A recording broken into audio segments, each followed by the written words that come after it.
ஸ்ரீ அவந்தி திருத்தல மாஹாத்மியம் 68ஆம் அத்தியாயம்.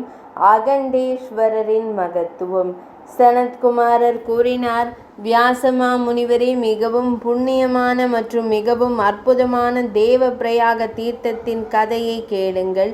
இது அனைத்து பாவங்களையும் அழிக்கும்.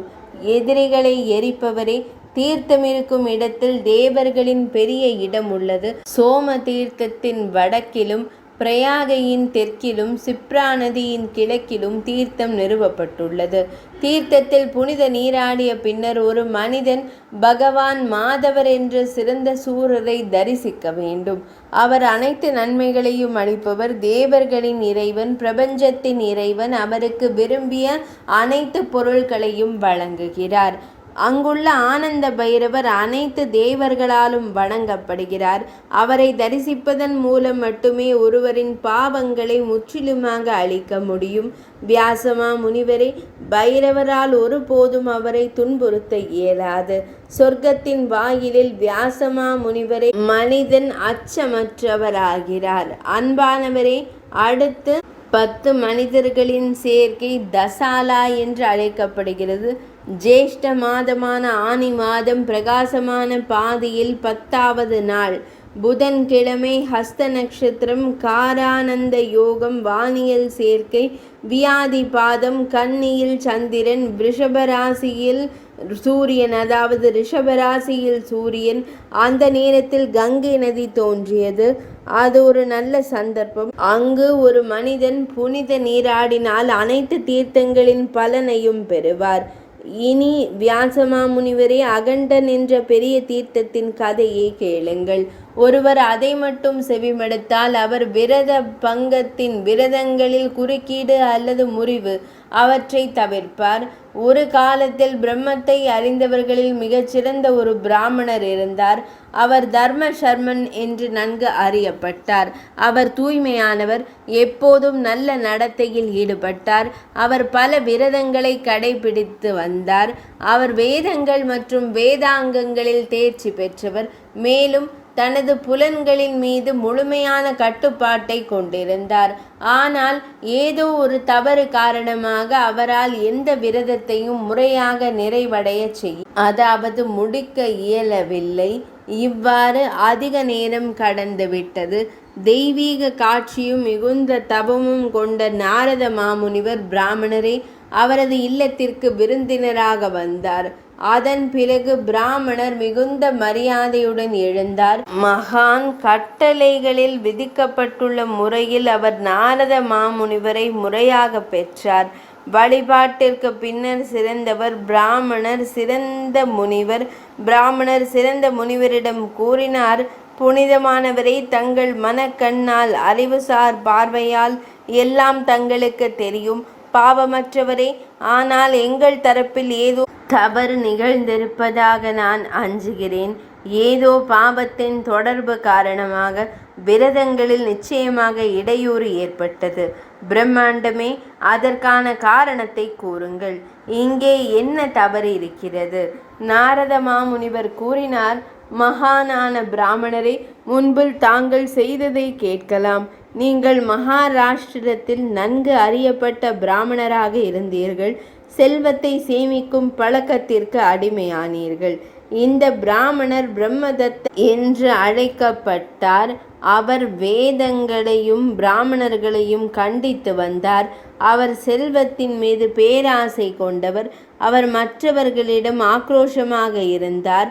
அனைத்து புனித சடங்குகளையும் செய்வதில் அவருக்கு வெறுப்பு இருந்தது. அவர் ஒரு நாத்திகர். தேவர்கள் மற்றும் தீர்த்தங்களை நம்பவில்லை. அவர் மற்றவர்களின் செல்வத்தை அபகரித்து கொண்டிருந்தார். அவர் மற்றவர்களின் மனைவிகளை பின்தொடர்ந்தார். அவர் ஒரு கொள்ளைக்காரன் மற்றும் சூதாட்டக்காரன்.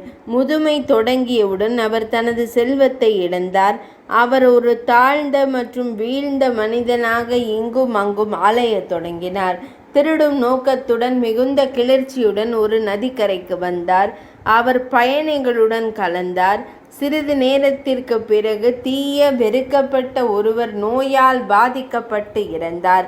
பிராமணர் உடனடியாக யமனின் ஊழியர்களால் சம்யாமினிக்கு அழைத்து செல்லப்பட்டார். பல பாவங்களை செய்த பிராமணர் யமனின் நகரத்திற்கு வந்தார். தர்மராஜரால் அவர் காணப்பட்டார். பாவியை கண்டதும் அவர் திடீரென்று பின்வரும் நீதியான வார்த்தைகளை கூறினார். அவர் செய்ததெல்லாம் தீய செயல்கள், பாவங்கள் அனைத்தும் ஒன்றுதான். பாவி கோதாவரி நதிக்கரையில் இறந்தார். நாம் நடவடிக்கை எடுக்க எந்த காரணமும் இல்லை. கௌதமி நதியின் கரையில் பிருகஸ்பதி வியாழ பகவான் சிம்மத்தில் இருக்கும்போது 3.5 கோடி தீர்த்தங்கள் இரவும் பகலும் வருகின்றன.